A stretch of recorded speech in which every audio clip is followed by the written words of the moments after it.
मेहरबान शाम का वक्त था जब अली ने अपनी उम्मी के साथ मिलकर इफ्तार की तैयारी शुरू की। दस्तरखान पर फल, समोसे और चटनियों की कतारें थीं। अली की छोटी बहन फातिमा भी अपनी गड़िया के साथ खेलते हुए कभी कभार मदद के लिए आ जाती थी। अम्मी, क्या हम आज खजूर के साथ दूध भी पेंगे? अली ने पूछा।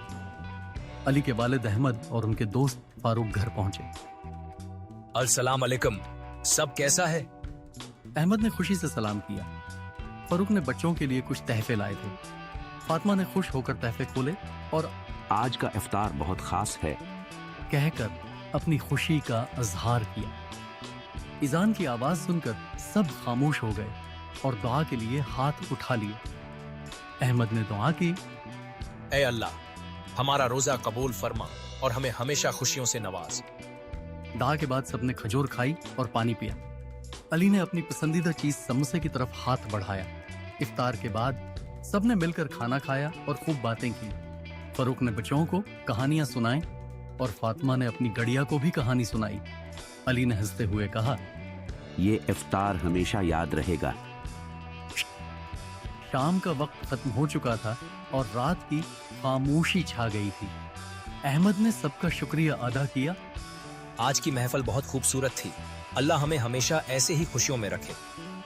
सबने मिलकर सफाई की और फिर आराम करने के लिए चले गए, दिलों में सुकून और खुशी के साथ। रमजान की पहली रात थी। बच्चे परजोश थे, हर तरफ खुशी का माहौल था।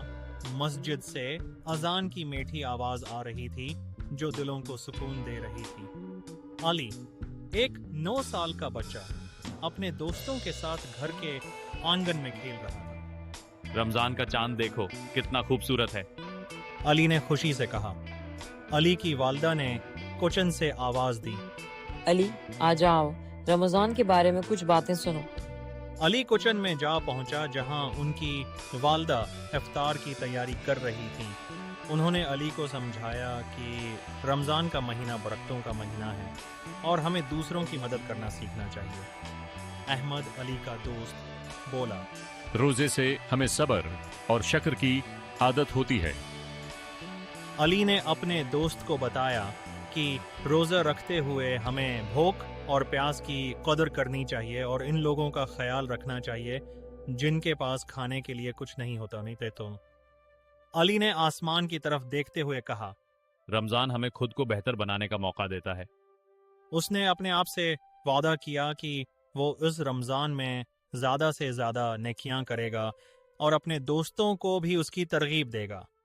मौलवी साहब ने सबको मुखातब करते हुए कहा, रमजान का पैगाम यही है कि हम सब मिलकर मोहब्बत और भाईचारे के साथ रहें।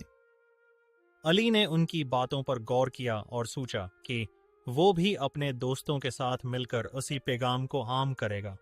अली की वालदा ने कहा, बेटा अब सो जाओ ताकि सुबह की नमाज के लिए जल्दी उठ सको। अली ने अपनी वालदा को गुड नाइट कहा और बिस्तर पर लेट गया। उसने दिल में आज़म किया कि वो रमजान के उस मुकद्दस महीने का भरपूर फायदा उठाएगा। एक छोटे से गांव में हर घर की छत पर लोग चांद देखने के लिए जमा थे। बच्चे खुशी से चहचहा रहे थे और बुजुर्गों के चेहरों पर सुकून की लहर थी। मस्जिद के मीनार से मुअज्जिन की आवाज़ में रमज़ान के आगाज़ का ऐलान हुआ। गांव के मरकजी चौक में एक खूबसूरत चराग रोशन किया गया जो रमज़ान के मुक़द्दस महीने की रोशनी को ज़ाहिर करता था। गांव की गलियों में लोगों ने रमज़ान की तैयारी शुरू कर दी थी। हर घर में खाने की खुशबू फैली हुई थी। बच्चों ने रंग बिरंगी लाइट्स से अपने घरों को सजाया था। बाजार में खरीदारों का हजूम था। सब अपने अपने घरों के लिए खास पकवान खरीद रहे थे। इफ्तार के वक्त गांव के लोग एक साथ जमा हुए। एक बड़े सहन में दस्तरख्वान बचा हुआ था जहां अनवा व अक़साम की खजूरें और शरबत मौजूद थे। बच्चे हाथों में खजूर लिए इंतज़ार कर रहे थे कि कब अजान हो और वो रोज़ा इफ्तार करें। नमाज तरावीह के वक्त मस्जिद का अंदरूनी हिस्सा नमाजियों से भरा हुआ था। हर कोई खुशुआ व खुजुआ से अल्लाह के हुजूर झुका हुआ था।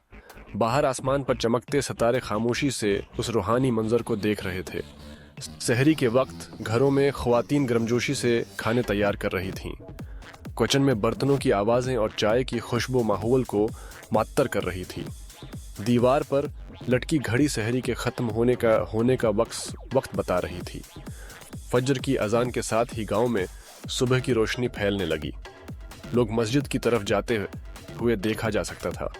ہر چہرے پر رمضان کی برکتوں کا اثر نمایاں تھا اور دلوں میں ایک نئی امید جاگ رہی تھی۔